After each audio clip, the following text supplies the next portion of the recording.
കുറേ നാളായി വിചാരിക്കുന്നു ഒന്ന് ആരാധനപ്പള്ളി പോയി കുമ്പസാരിച്ച് കുറച്ച് മനഃശാന്തി നേടിയെടുക്കണം എന്ന്. അപ്പം നമുക്ക് ഇന്ന് കുറച്ച് മനഃശാന്തി നേടിയെടുത്തിട്ട് വരാം.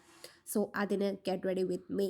യാ സോ ആദ്യം കുറച്ച് മോയ്സ്ചറൈസർ, അതിനുശേഷം ഞാൻ അവതരിപ്പിക്കുന്നു സൺസ്ക്രീൻ. യാ അത് അറഞ്ചം പുറഞ്ചം അങ്ങോട്ട് വാരിത്തേക്കുക. ശേഷം നമ്മൾ ഒരു SPF ഉള്ള ലിബാം വാരി അങ്ങ് പൊത്തുക. യാ എന്നിട്ട് അമ്മമ്മമ്മം എന്ന് കാണിക്കുക. അതിനുശേഷം നമ്മുടെ ഗൾഫുകാരുടെ മെയിൻ സാധനം എൻചാൻഡർ. എനിക്ക് തോന്നുന്നു ഗൾഫിൽ നിന്ന് ആര് വന്നാലും ഈ ഒരു സുനാപ്രി കൊണ്ടിരുന്നു അല്ലേ. ശേഷം നമുക്ക് നമ്മുടെ ചുണ്ടിൽ കുറച്ച് കലാപരിപാടി നടത്താം. അതിന് ശേഷം ഈ കുഞ്ഞു സാധനം വെച്ച് കഴിയുമ്പം ഒടുക്കത്തെ ഭംഗിയായിരിക്കും നമ്മൾ കാണാൻ. യാ പൊട്ട്. ശേഷം നമ്മുടെ പണ്ടത്തെയും ഇപ്പോഴത്തെയും താരം ഡാസിലറിൻ്റെ ഒരു ഐലൈനർ എടുത്ത് കുത്തി വരയുക. കുറച്ച് ഡാൻസ് ആവാം അല്ലേ. പിന്നെയാണ് നമ്മുടെ മെയിൻ പരിപാടി, ഈ പാണ്ടാരം പിടിച്ച മുടി.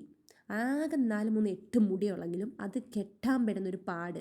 വളരെ മികച്ച ഒരു ഇതാണത്. എന്തൊക്കെയോ കുണിച്ചൊക്കെ വാരിത്തേച്ച് നേരെ നമ്മൾ മുടി കെട്ടുന്ന കലാപരിപാടിയിലേക്ക് പോകുകയാണ്. എന്തൊക്കെ കാണിച്ചാലും അറ്റ് ലാസ്റ്റ് പോണിറ്റെയിൽ. എന്നെപ്പോലെ ഉണ്ടോ ആരെങ്കിലും? എന്തൊക്കെ സ്റ്റൈലിൽ കെട്ടിയാലും നമുക്ക് അവസാനം പോണിറ്റെയിൽ സെറ്റ് ആവത്തുള്ളൂ. അപ്പം നമുക്ക് പോയിട്ട് വരാം. Bye guys.